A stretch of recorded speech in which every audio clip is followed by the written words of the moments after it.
Engkaulah kemuliaanku. Engkaulah segalanya bagiku.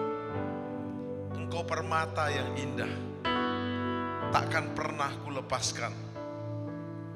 Engkaulah Bapa Surgawi, Yesus Kristus dan Roh Kudus, Allah Tritunggal yang Esa. Engkaulah segalanya, dari selamanya sampai selama-lamanya.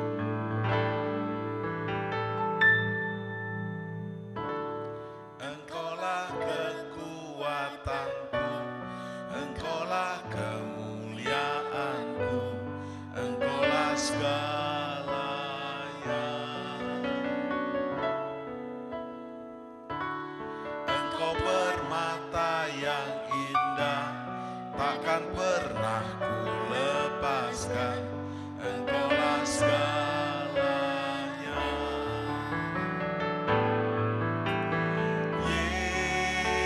Yesus, domba Allah, mulia namamu.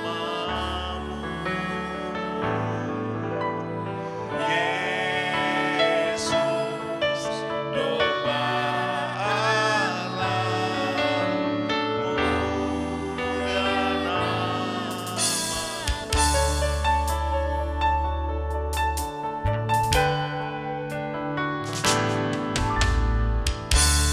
Engkaulah kekuatanku, Engkaulah kemuliaanku, Engkaulah segalanya.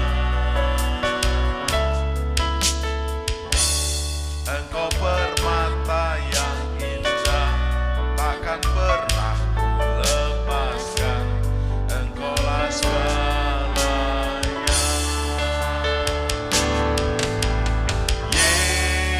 Yesus, domba Allah, mulia namamu.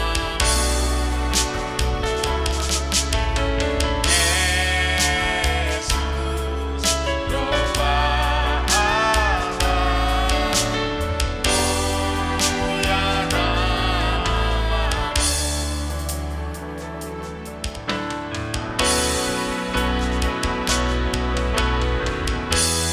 Engkaulah kekuatanku, Engkaulah kemuliaanku, Engkaulah segalanya.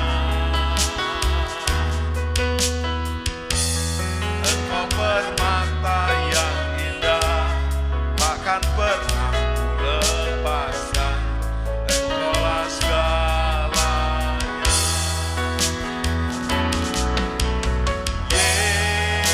Yesus, domba Allah, mulia namamu.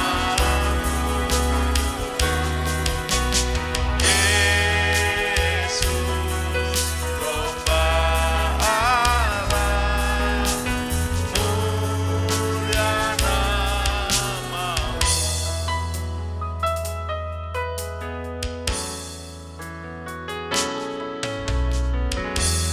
Engkaulah kekuatanku, Engkaulah kemuliaanku, Engkaulah segalanya. Engkau permata yang indah, takkan pernah ku lepaskan. Engkaulah segalanya. Yesus, domba Allah, mulia namamu. Yesus, domba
Haleluya, haleluya, mulia namamu Yesus domba Allah, mulia namamu dari selamanya sampai selamanya. Mulia namamu, mulia namamu, mulia namamu Bapa Yesus, Bapa Surgawi, Yesus Kristus, Roh Kudus, Allah Tritunggal yang Esa, mulia namamu. Yes.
Kemuliaan dan kemenangan.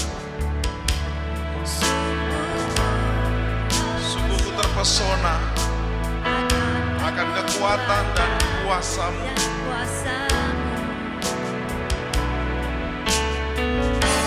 Oh, tak dapat mengukurnya, namun semuanya tak dapat melampaui anugerah-Mu.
Biar musik saja, biarlah kita deklarasikan iman kita. Dalam Kristus ku percaya ada kemuliaan di balik salib. Dunia tidak mengenal salib. Dunia bahkan mencemooh salib. Tapi salibmu akan menyatakan kemenangan darimu. Kekuatanku, harapanku di dalam salib Kristus. Bersama-sama dalam Kristus. Dalam Kristus ku percaya ada kemuliaan di balik salib. Kan aku nyatakan kemenangan darimu. Kekuatanku, harapanku dalam Kristus, dalam Kristus, dalam Kristus. Ada kemuliaan di balik salib. Kan aku nyatakan kemenangan darimu. Kekuatanku, harapanku dalam Kristus. Kekuatanku, kekuatanku, harapanku dalam Kristus. Kekuatanku, kekuatanku, harapanku dalam Kristus. Haleluya. Tepuk tangan bersama-sama. Haleluya. Yes.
Tangan kita suci, suci.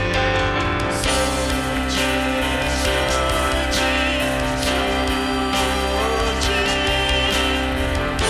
Tuhan Maha Kuasa. Engkau kami puji.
Bapa Surgawi, Yesus Kristus, Roh Kudus, Allah Tritunggal yang esa,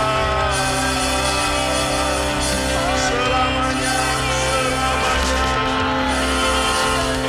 Holy Father, Holy Jesus, Holy Spirit, ku sembah selamanya Bapa Surgawi, di dalam Yesus Kristus, bersama Roh Kudus, dari selamanya sampai selamanya.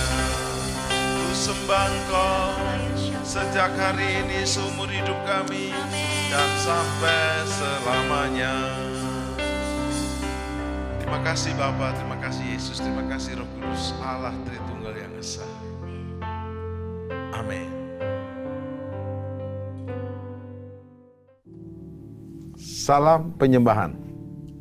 Sobat penyembah, kita berjumpa lagi dalam program Worship at Home. Dari rumah kita menyembah Tuhan Allah kita di dalam Bapa di surga, Yesus Kristus dan Roh Kudus, Allah Tritunggal yang esa. Dia omnipresent, ada di mana-mana, hadir di mana-mana. Dan yang dahsyat, Dia menyentuh dan menjamah kita. Pada saat ini kita kedatangan tamu yang luar biasa dari Departemen Keluarga Bahagia Indonesia. Cita-citanya keluarga Indonesia semuanya bahagia. Semuanya bahagia, tapi mustahil. Bisa lah ya, bersama-sama. Amin. Tuhan Yesus. Baik, yaitu Mas Jarod, asli Solo. Ya. Satu kampung dengan Jokowi. Betul. Dan Mbak Esther asli Cirebon. Cirebon. Lahir Surabaya. Lahir besar Surabaya. Ketemu jodoh di Bogor. Iya. Jadi asam di Solo, garam di Cirebon, bertemu di kualinya di Bogor. Baik, saya seperti janjikan di episode sebelumnya, kita sambung kepada tema tentang parenting di era genting bagian kedua. Karena bagian pertamanya Mas Jarod sambil melukis dan lukisannya setengah jadi. Ayo, pemirsa tebak. Semua lukisan di sini nih karyanya Mas Jarod di era pandemi. Nanti perlu tema sendiri. Melukis di era pandemi. Iya, cukup menariknya begini. Sebelumnya saya nggak ngelukis. Jadi ngelukis pernah waktu SMP, SMA. Karena miskin nggak punya duit, jadi ngelukis.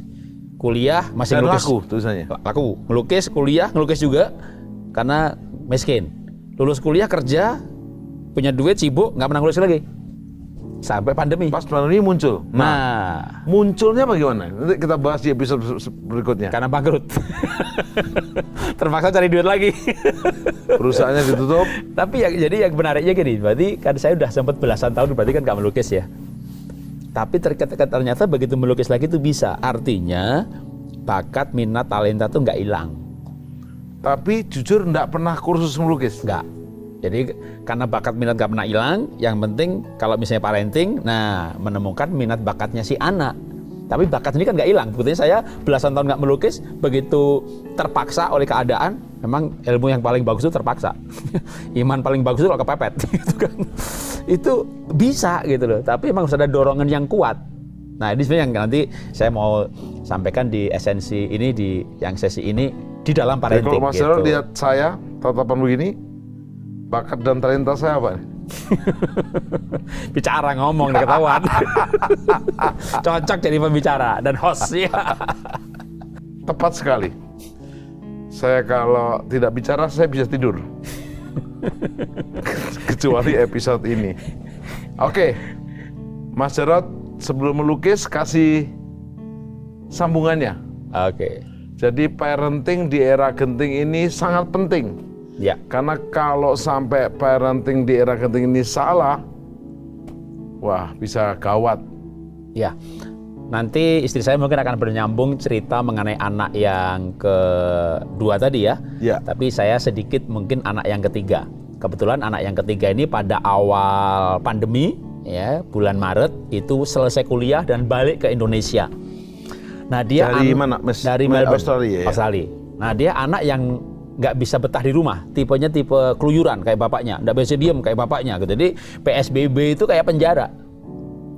Ini kan kita waktu saya bingung nih gimana nih gitu. Dia kayak nggak takut apa-apa gitu, pengen ke sana, pengen mall, pengen ke kafe gitu. Ini kan masa genting, masa krusial nih, kalau anak nggak ditangani dengan bener kan bisa malah kena COVID, lalu nularin yang di rumah ada papanya dia, mertua saya gitu kan. Kan kita was-was kalau ada orang tua, kan sistem imunnya berbeda. Nah akhirnya gimana ya supaya dengan anak ini pada masa pandemi ini anak nggak bosen di rumah. Ya akhirnya tadi saya cerita soal minat bakat talenta. Anak saya nomor 3 ini kebetulan banyak hal kayak saya. Gitu. Akhirnya yuk kita ngelukis bareng gitu. Banyak hal itu positif dan negatifnya ya? Termasuk. Aku cerita positifnya, dia cerita negatifnya aja. Tapi kayaknya yang akan datang harus dibawa nih anaknya.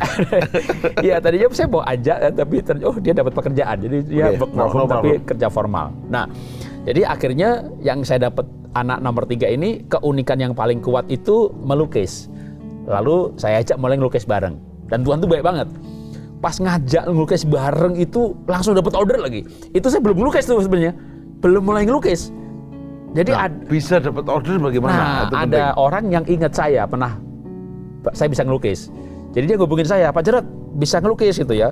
Sekali dapat tuh yang butuh ketelitian lagi, macan. Gitu ya. Aduh, yang satu lagi abstrak gitu. Waduh, saya bilang sudah lama nggak ngelukis. Tuh, anak saya tuh detail. Akhirnya yang macan tak kasih dia.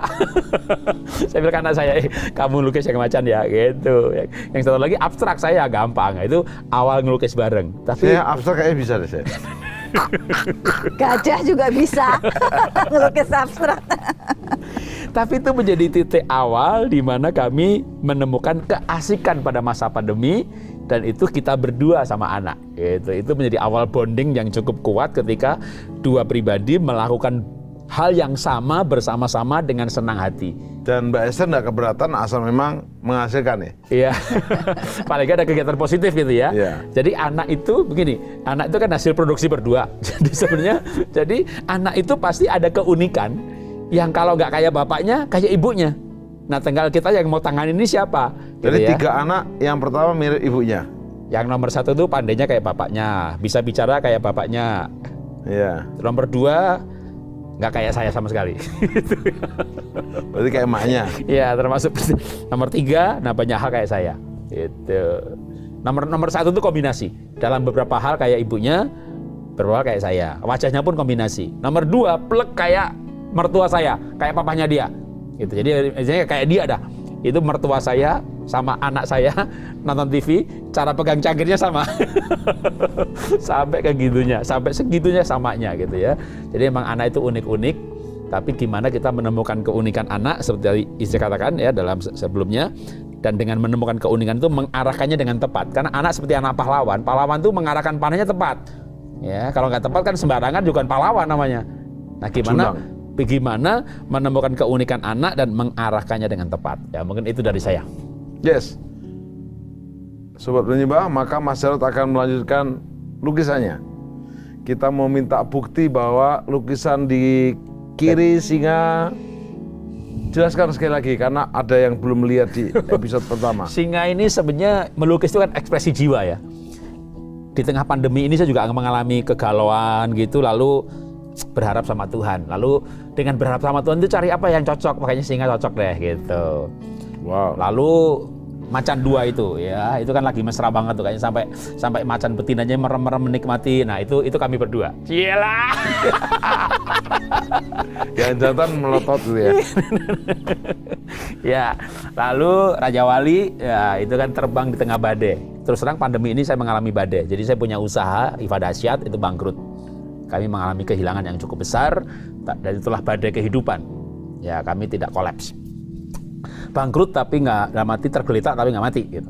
Lalu ada lagi Merak gitu ya, itu terapi buat saya sebenarnya. Melukis juga terapi jiwa. Dan saya pengen melatih kesabaran saya karena bulunya banyak banget, digaris satu persatu gitu. Yang autumn jelas. Walaupun berguguran tapi warnanya cheerful, ceria kayak yang menggambar gitu. Oke, yang ini autumn lanjutkan, juga ya? ini autumn juga. Lagi setengah jadi ya? Setengah jadi. Saya tebak ini ada sungai. Ya. Buayanya di bawahnya belum kelihatan. Ikannya banyak banget tuh. Lalu di sampingnya itu nanti ada mungkin pohon-pohonan ya. Oke, silakan dilanjutkan Mas Jarod. Oke, siap. Mbak Esther, Ya Pak. anak kedua dari nilainya 4 naik di 5, 6 sampai akhirnya juara. Nah, itu terapisnya gimana? Iya, jadi saya heran kenapa nih anak menurut saya pinter, ya, tapi kok nilainya jelek. Ya, saya selidiki, ternyata kalau ulangan nggak pernah ditulis. Jadi kalau cek poin A, B, C, D dia checklist, ya, cek apa silang cross check. Tapi kalau mengisi, apalagi mengarang, dia tidak tulis. Makanya nggak ada nilainya. Dia cuek aja. Cuek aja. Ya tadi, Ben kalau nggak naik kelas gimana? Ya cuek aja. Gitu. Terus saya tanya, kenapa kamu tidak mau tulis? Dia bilang, Mas sekolah buat apa? Ya supaya pinter, supaya kamu ngerti, tahu. Tapi aku udah tahu. Itu pertanyaan itu aku tahu jawabannya. Jadi buat apa ditulis? Yang penting aku sudah tahu. Oh, jadi pola pikirnya begitu. Ya, jadi saya bilang, Ben, gimana Bu Guru tahu kalau kamu tahu? Gimana Bu Guru tahu kalau kamu pinter? Kalau kamu nggak tulis. Jadi mulai dari situ saya latih dia menulis dulu. Ya, ayo belajar nulis lagi. Padahal udah kelas 1, kelas 2 waktu itu. Saya ajarin nulis lagi ya, harus ditulis. Lalu kenapa dia tidak mau tulis? Karena ternyata IQ-nya tinggi, imajinasinya terlalu liar. Jadi waktu itu saya bawa ke psikolog. Ya, psikolog sarankan, Bu, tolong dikasih notes kecil, kasih tahu gurunya kalau dia sudah mulai ngelamun, ditepuk pundaknya, suruh digambar apa yang dia lamunkan. Setelah itu supaya dia fokus lagi. Jadi benar-benar diterapi dari awal lagi. Ya. Itu yang pertama. Lalu yang kedua tadi cita-cita. Ya. Kalau kamu begini terus, kamu cita-citanya mau jadi apa? Mau jadi gamer. Awalnya pendeta. Pendeta kan? Oke. Selain pendeta, kayak papa kan pendeta juga punya bisnis. Kamu pendeta plus apa? Plus gamer katanya. Tapi aku mau gamernya yang apa? Yang bagus mah, bukan yang pornografi, bukan yang bunuh-bunuhan katanya.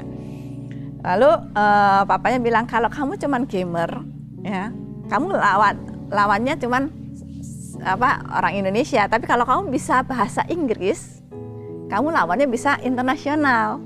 Jadi supaya kamu pintar bahasa Inggris, les bahasa Inggris mau. Jadi dia mau les demi gamenya. Gitu. Lalu dikasih tahu lagi, game itu analisa, ya. Supaya kamu bisa gamenya naik terus poin, kamu mau nggak les matematika? Jadi gimana caranya mau lagi? Jadi meles matematika dan bahasa Inggris. Inilah justru yang waktu membuat dia jadi tadi nilainya dari 5 jadi 6, jadi 7. Satu saat datang orang Singapura, tesnya cuma bahasa Inggris dan matematika. Dan dia kelas 2. Dan dia kelas 2 SMP. Yang dites kelas 3. Yang dites kelas 3. Yang luar biasa sekolahnya boleh? Boleh. Usianya memang batasnya itu 14 tahun sampai 16 tahun. Dia pas 14 tahun. Wow. Begitu. Minim sekali sih, karena yang dikirim harusnya yang 16 Jadi waktu tahun. dia lulus pun sekolah kaget? Kaget. Saya yang kaget. Waduh, diterima. Kenapa saya kaget? Karena anak ini belum bisa bangun sendiri. Sekolah itu harus dibangunkan. Padahal kalau... Berarti kayak bapaknya? Nggak tahu tuh. Begitu. Jadi waktu dia mau ke Singapura, saya juga, waduh bagaimana ini? Kamu mau Ben? Mau mah. Katanya. Nanti kalau nggak bangun gimana? Ya, saya bawain beker 2. Ya. 2? Dua-duanya dimatiin, dia tetap tidur. Terus mulai dia, gimana dia? Punya 2 anak ke Singapura tuh hati nggak? Nah itu, jadi berat juga ya? Berat juga, jadi akhirnya sebulan sekali nggak ya? Enggak juga sih. Kenapa kami berani melepas? Nah ini parentingnya. Yang pertama, kami didik itu dia harus punya Tuhan. Dia harus punya hubungan pribadi dengan Tuhan. indikatornya apa? Indikatornya bagaimana dia saat teduh, tanpa disuruh. Nah, saya lihat anak saya bisa saat teduh sendiri tanpa disuruh. Itu membuat saya tenang. Ya, berarti dia punya hubungan relasi dengan Tuhan baik. Jadi orang kan bisa galau, bisa stres, bisa seperti itu. Ketika mereka galau, stres kan mereka larinya ke Tuhan. Yeah. Itu yang pertama. Makanya dalam parenting saya selalu sarankan, apalagi sekarang semua serba digital. Gimana kita bisa mengawasi anak kita nonton yang ditonton apa? Porno kah? Atau game kekerasan kah? Atau kita nggak tahu, sangat-sangat berbahaya. Ya. Hanya satu cara, dia harus punya Tuhan dulu. Kalau dia punya Tuhan, dia akan sadar bahwa Tuhan melihat dia, bahwa apa yang dia lakukan, apa yang dia lihat, dia ingin menyenangkan hati Tuhan. Jadi laptopnya kudus. Kenapa? Karena dia cinta Tuhan. Itu sih yang paling penting. Yes. Jadi lulus SMA, dia di Singapura. SMP kelas 3 di Singapura. sudah di Singapura. SMA Singapura, kuliah Singapura. Semua beasiswa. Semua beasiswa sampai lulus kuliah. Oh, akhirnya kerja di Singapura. Kerja di Singapura. Wow. Puji Tuhan. Kerja apa sekarang anak kedua? Yang kedua engineer. Engineer di Singapura. Di Singapura, di Schaeffler, perusahaan Jerman. Yang spare part bearing. Wow. Tapi tetap main game. Tetap main game. Sebagai hobi. Akhirnya dengan beranjak usia, dia sadar bahwa game itu buat hobi aku aja. Gitu. Nah, waktu kecil saya lihat dia hobinya utak-atik barang gitu. Waktu mau kuliah juga saya tanya, Ben, kamu senangnya kalau mama lihat waktu kecil kamu senang utak-atik barang. Gimana kalau kamu ke bagian mesin atau mechanical? Gitu. Dan dia senang ke situ. Wow. Anak ketiga sekarang? Anak ketiga itu yang persis bapaknya. Iya. Jadi nomor 3 tuh begini, ganti saya cerita nih. Nomor 3 itu punya hobi kayak saya. Tapi tolong ya, episode selesai, ini selesai. Kita nggak ada parenting genting di era ketiga. Nanti couple semasa genting. Jadi anak saya itu nomor 3, hobinya melukis. Wah, kamarnya penuh dengan lukisan yang tidak selesai. Jadi bikin gunung cuma langitnya, bikin bunga cuma tangkainya, bikin kapal cuma tiangnya gitu. Ganti hobi, Pak, aku sekarang hobinya kolase, Pak, gitu. Barang bekas dikumpulkan, lalu ganti hobi lagi. Pak, aku hobinya sekarang fashion, Pak. Dia bikin gambar baju, dia pecah pola, dia beli kain, dia potong. Dia bikin gambar baru lagi, bagus banget gambar bajunya. Waduh, dia pecah pola lagi, dia beli kain, dia potong lagi. Dia bikin gambar baju lagi, bagus lagi, beli kain lagi, potong lagi. Jadi terima pemotongan. Nggak terima penjahitan. Jadi nggak ada yang selesai. Saya cari masalah perilaku, behavior science. Ini perilaku unfinished. Saya mulai khawatir. Ini kalau nggak ada yang selesai gimana? Saya cari teman dulu. Teman, aku punya teman, aku punya anak. Artnya kuat banget, tapi gonta-ganti ide nggak pernah selesai apa-apa gitu. Oh biasa, Rod, itu biasa begitu. Nah kalau biasa saya nggak cari solusi. Saya cari psikolog.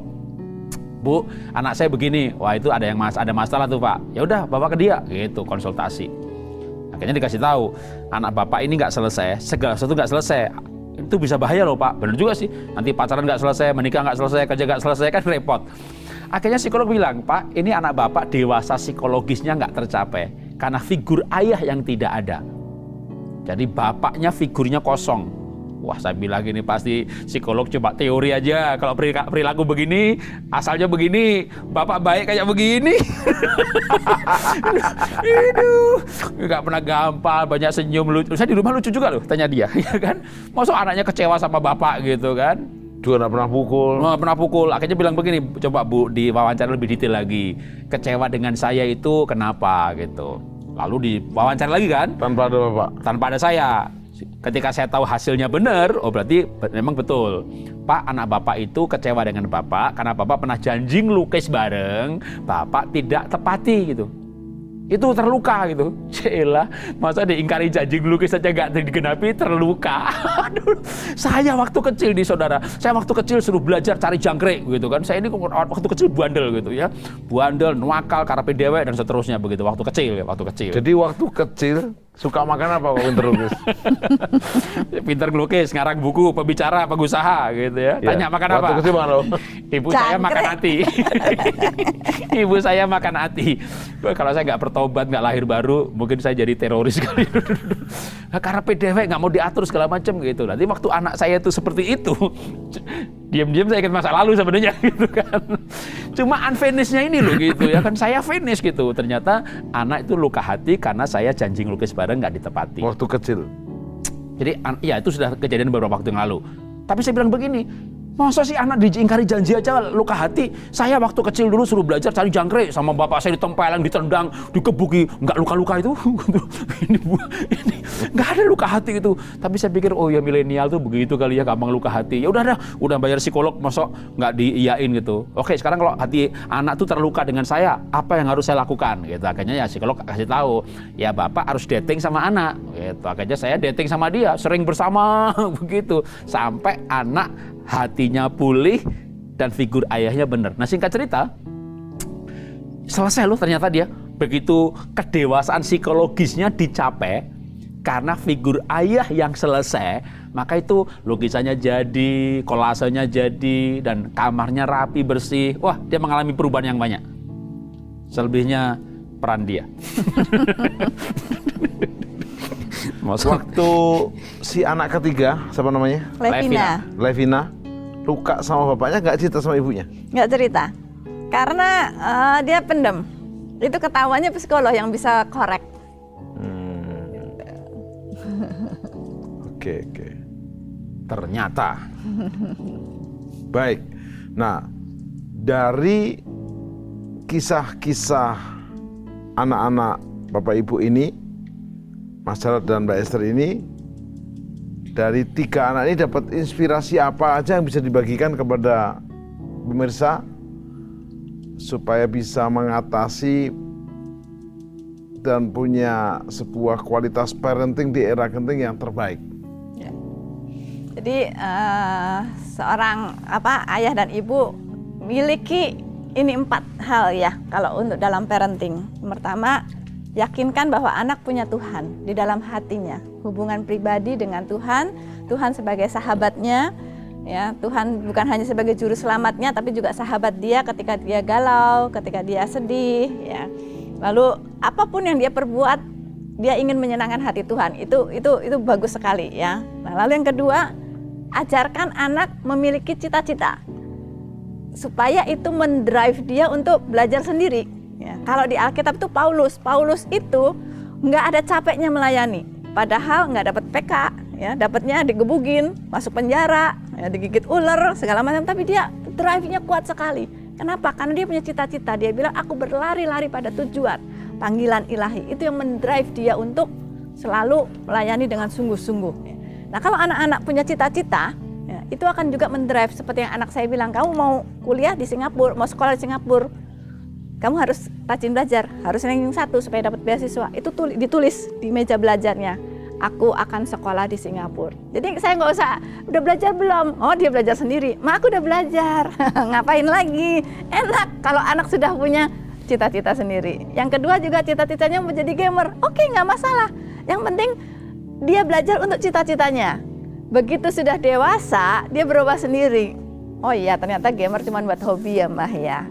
Tapi dia sudah pinter duluan. Jadi yang pertama punya Tuhan. Yang kedua punya cita-cita. Yang ketiga punya tanggung jawab. Sekolah tuh buat apa? Ya itu tanggung jawab kamu. Ya. Besok pelajarannya apa? Persiapkan malam sebelumnya. Lalu hari H belajar. Ada tugas, selesaikan. Itu pola 3 itu harus dari kecil. Waktu kecil mau main. Besok kita mau main apa? Ma, besok main masak-masakan ya, Ma. Oke, bahan-bahannya disiapin.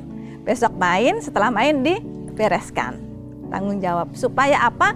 Supaya nanti kalau anak dewasa kuliah, itu kuliahnya benar dipersiapkan. Saya mau kuliah ini, dipersiapkan. Ya, kalau mau jurusan ini berarti saya harus persiapkan ujiannya, mata pelajarannya ini. Lalu saat kuliah, selesai. Banyak anak milenial sekarang kuliah nggak selesai. Gonta-ganti. Kenapa? Karena waktu kecil nggak dididik untuk menyelesaikan tanggung jawabnya.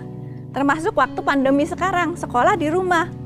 Ya, ada tugas banyak harus selesaikan supaya itu menjadi satu kebiasaan menyelesaikan dengan tanggung jawab. Yang keempat, memiliki integritas. Sekarang sekolah pandemi nggak ada di rumah.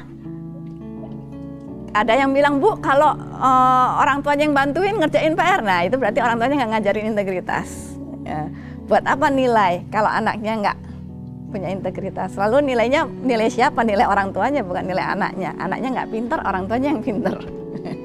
Ya, kalau anak punya integritas berapapun nilainya, ini hasil kamu, berbanggalah. Ya. Kalau kamu masih jelek, ya belajar lebih lagi. Jadi nggak masalah belajar di rumah ketika anak punya Tuhan, punya cita-cita, punya tanggung jawab, dan punya integritas. Itu orang tua bisa dengan lega kasih laptopnya, kasih wifi free juga nggak takut.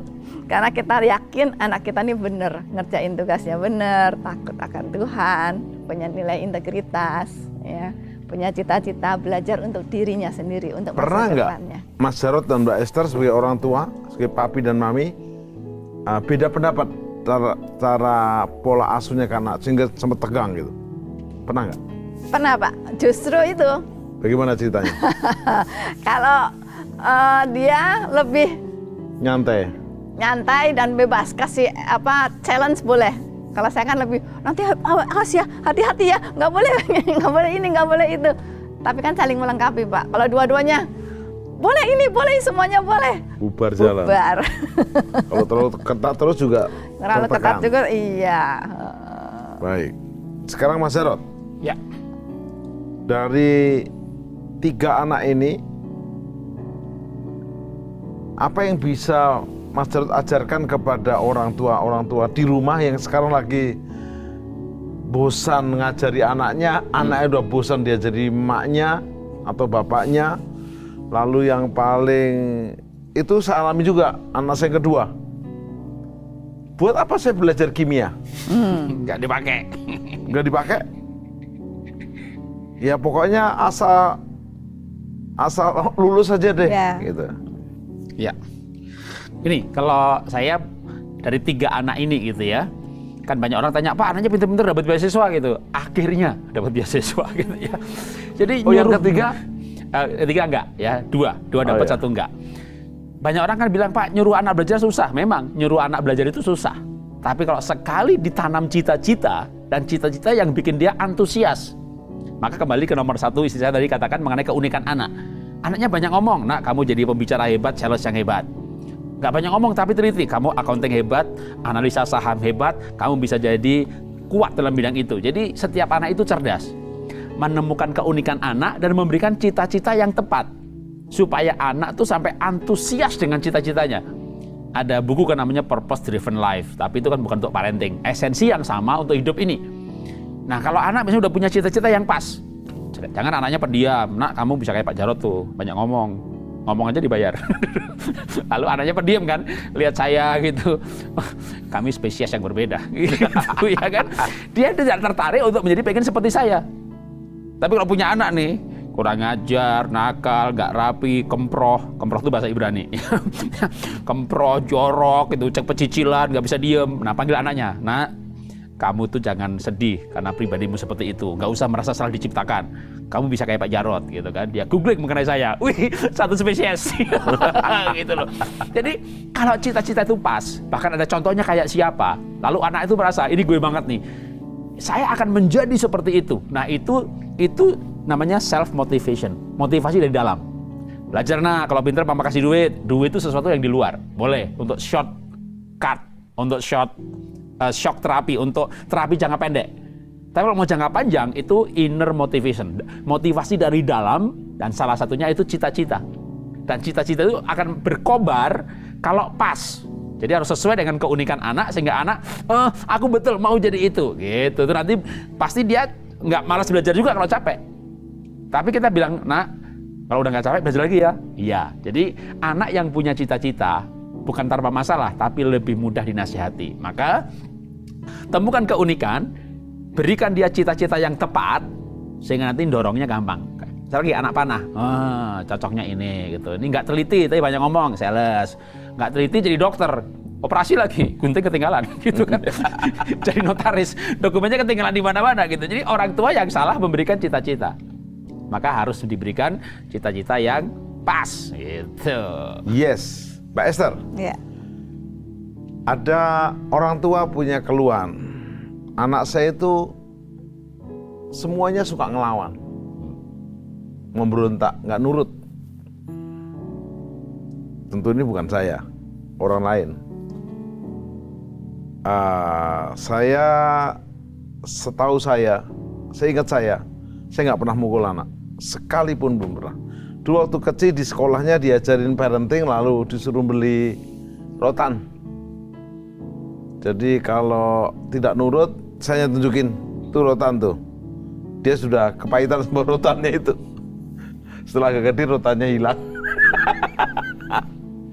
Nah, jadi gimana terapisnya menghadapi anak-anak yang selalu melawan dan melawan? Ya, memang kenapa anak melawan? Karena kita masih kadang kita beda generasi ya. Kita generasi malah beda 2 generasi. Kalau kita dulu sama orang tua kita nurut, kenapa? Karena kita satu generasi sama orang tua kita. Jadi ngerti gitu. Kalau sekarang ibaratnya kalau kita tuh mesin ketik, ya, dipukul, dibanting, ya nggak apa-apa, tahan banting. Iya.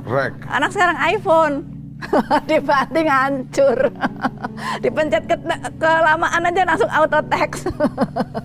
Jadi memang harus berbeda gaya parentingnya. Nah, anak belum pernah jadi orang tua, tapi orang tua pernah kan jadi anak. Jadi coba orang tua yang merendahkan hati, ya.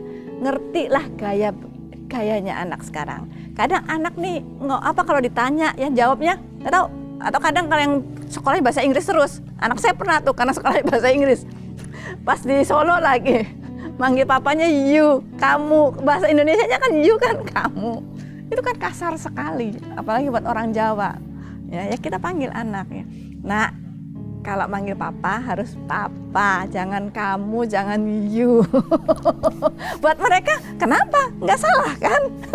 Bahasa Inggrisnya kan you, itu kamu. Jadi memang kita harus yang orang tua lah, yang coba mengerti kenapa anak melawan, karena orang tua yang nggak mau paham sama mereka. Kita yang harus pahami dulu mereka. Kalau kita paham tadi karakternya mereka bagaimana, ya bahasa cintanya mereka apa. Kalau kita ngerti anak kita, saya rasa bisa ada relasi. Mengerti anak dan mengalah. Mengalah, iya. Karena anak belum pernah jadi orang tua. Iya, tapi orang tua sudah pernah jadi anak. Wow. Mas Jarto menghadapi anak yang memberontak gimana sebagai ayah? Ya, dulu terutama yang nomor 3, yaitu pernah ngelawan. Tapi sebenarnya ngelawannya lebih banyak ngelawan dia, nggak ngelawan saya. Ya, sampai istri itu nangis-nangis deh gitu dah. Lalu saya bilang begini, waktu saya kecil juga saya tuh bandel, nakal. Jadi gini, dia ketemu saya setelah saya lahir baru. Lalu saya berubah. Sabar. Saya nikah sama dia 30 tahun. Belum pernah tak bentak atau tak tempeleng, ya kan? Anak saya yang nomor 1 lulus SMA. Papa mama pernah berantem, kenapa nanya begitu? Itu lulus SMA mau ke Singapura, itu udah di Singapura nanya begitu. Jadi saya tuh gak pernah marahin dia. Lalu tiba-tiba anak saya nomor kecil ketika dia remaja nih marah, melawan, kepala sekolah diberontak, gurunya diberontak. Itu waktu gurunya diberontak itu dimaki-maki itu. Saya tuh berdoa, Tuhan, jangan sampai sekolah tahu kalau itu anak saya, Tuhan. Itu doa saya dah. Habis gerobatnya susah banget gitu. Jadi dulu jujur ke saya kebetulan dia nggak berontak, tapi ke istri berontak, ke kepala berani. Nah, pertama tadi ternyata dia jauh dengan saya, nggak dapat figur saya. Lalu saya mulai cerita sama istri jujur, kalau saya juga waktu kecil memberontak. Paling tidak itu dia punya pengharapan, oh kalau dulu kamu juga nakal, bandel, kurang ajar, berarti dia juga akan berubah. Jadi perubahan saya menjadi harapan bagi dia. Lalu ketika dia berharap bahwa anak bakal berubah, saya kasih tahu dia juga, saya itu berubah umur 22. Terus, ya anak kita baru 12. Masih 10 tahun lagi. Tapi kalau dia lahir baru sungguh-sungguh, pasti dipercepat. Gitu. Makanya dia bilang tadi lahir baru itu penting, karena ternyata itu mempercepat perubahan. Dan setelah lahir baru dia berubah. Ya, terus lebih cepat. Nah, kepada anak saya sendiri yang memberontak, saya menjadi bapak realistis. Selama ini anak saya mengenal saya bapak idealis. Oh papa khotbah luar biasa, tumpang tangan, orang didoakan. Saya terlalu idealis. Akhirnya istilah saya menjadi ayah realistis. Jadi saya mulai cerita sama anak saya yang memberontak kepada istri dan kepada guru. Nah, waktu papa itu seusia kamu, papa itu kayak kamu loh. Dia masih diam aja, mau ngomong apa nih? Mau ngomong apa gitu kan. Kayak kamu dalam arti papa ini dipanggil guru sekolah, papa bandel, papa kurang ajar. Jadi saya cerita kejelekan saya yang kayak dia. Oh, itu bagi dia pewahyuan tuh. Dia dapat inspirasi. Oh, ternyata ini penyebabnya. Selama ini kan dia bergumul, aku anak siapa gitu kan. Bapaknya sabar, ibunya sabar, tapi dia kayak begitu loh. Ternyata anak nakal tuh bergumul dengan dirinya. Bahkan mungkin dia lihatin foto keluarga gitu ya. Kok beda sendiri ya? Jangan-jangan aku di rumah sakit ketuker ya gitu. Karena orang tuanya orang tua idealis. Jadi ketika jadi bapak realistis, termasuk cerita kelemahannya, oh berarti ini asal-usulnya, ini sumber masalahnya. Yang pertama dapat pewahyuan, kedua dapat harapan. Jadi papa itu dulu begitu, lalu berubah. Berarti aku bisa berubah ya? Pasti bisa. Jadi saya yakinkan dia bahwa kamu juga pasti akan berubah. Gitu. Baik, kita punya waktu tinggal 4 menit. Apakah bisa selesai nih lukisan? Setelah break. Oke, berarti kita sambung nanti lukisannya ke episode ketiga. Closing statement, Mbak Esther. Pak Jarod aja, gantian. Oh, Pak Jarod aja. Langsung salam dahsyat luar biasa. Jadi begini, tidak ada anak tanpa masalah, nggak ada orang tua tanpa masalah. Saya bukan orang tua yang sempurna, maka anak juga tidak sempurna, tapi kita disempurnakan. Saya lahir baru, saya berubah, saya berharap anak saya lahir dalam kondisi setelah saya lahir baru. Tapi ternyata berubah itu nggak bisa nebeng, keselamatan nggak bisa nebeng. Anak pun harus mengalami proses pertumbuhan dirinya menuju keserupaan dengan Kristus. Jadi waktu kita melahirkan anak, kita sudah di level sekian. Anak kita mungkin dari level 0 kembali. Bahkan harus dimulai lahir baru lagi. Jadi waktu saya bandel nakal bertobat jadi orang yang baik, anak saya masih DNA saya sebelum saya berubah. Karena buah tidak bisa nebeng, jadi biarkan anak juga mengalami perubahan dirinya. Dan kalau anak belum berubah, kita harus tahu bagaimana kita berubah. Tapi orang tua yang berubah, tahu bagaimana prosesnya, bisa membimbing anaknya di dalam perubahan itu. Kan saya tahu bagaimana saya berubah, karena saya lahir baru, karena saya cinta Tuhan. Jadi saya tidak menuntut anak saya berubah, tapi saya bimbing dia masuk dalam proses itu. Sehingga akhirnya anak bisa merubah dirinya karena pengenalannya akan Tuhan. Karena bergaulannya dengan Tuhan. Dan sekarang kalau saya bicara sekarang, wow, dia anak yang baik, tanggung jawab, anak yang semua pekerjaannya finish, kayak bapaknya. Kayak bapaknya setelah berubah. Waktu kayak bapaknya sebelum berubah, aduh, istri saya amit-amit. Tapi sekarang istri saya bersyukur dengan 3 anak yang akhirnya semuanya bisa diselesaikan dengan baik. Ya. Terima kasih. Jadi pemirsa, lukisan akan diselesaikan di episode setelah ini. Tapi jelaskan dulu, setengah menit. Ya. Ini bakalannya jadi apa nanti?